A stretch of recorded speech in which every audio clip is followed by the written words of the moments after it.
me go to Henri sir.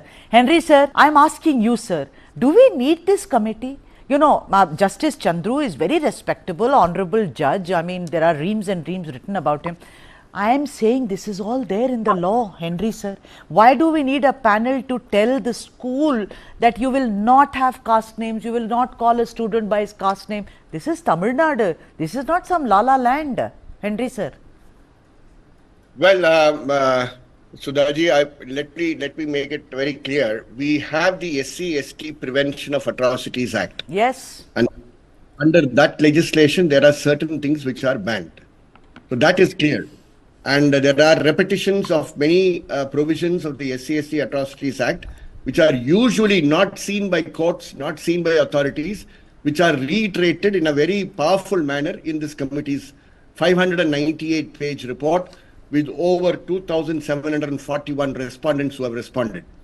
Now, what is important is not only that they talk about caste in terms of untouchability, etc., or caste discrimination, but they also talk in terms of caste names. Right. Any caste, and that is important because that is precisely the problem, and that is not banned in any other law.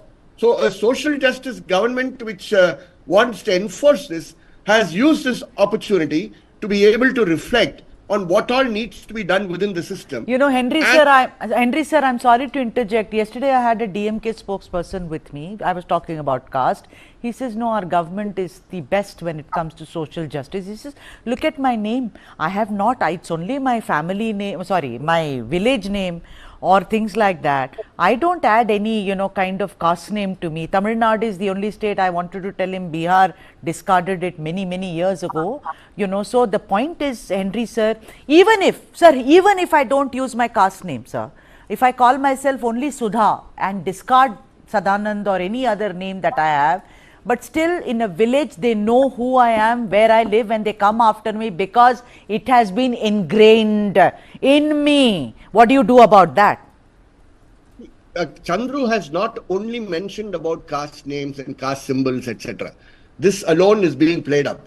He has suggested several other steps which are equally important, and I think this is very important for to take forward, and I hope the government will take forward. All right. When I say I want to keep what Shalini had just said a few minutes ago, this has to be followed by examples by authorities in power. Right. So, Henri sir, I am completely running out of time. Henri sir, unless the authorities, like you say, 1973, there is a law, Prevention of Scheduled Caste Atrocities, you know.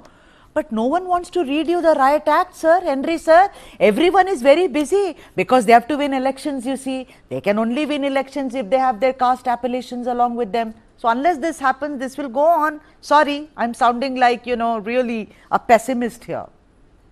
Yeah, it is very pessimistic. In fact, that's the reality because that is where officers and associations stand. But here is an example where recommendations are very rooted.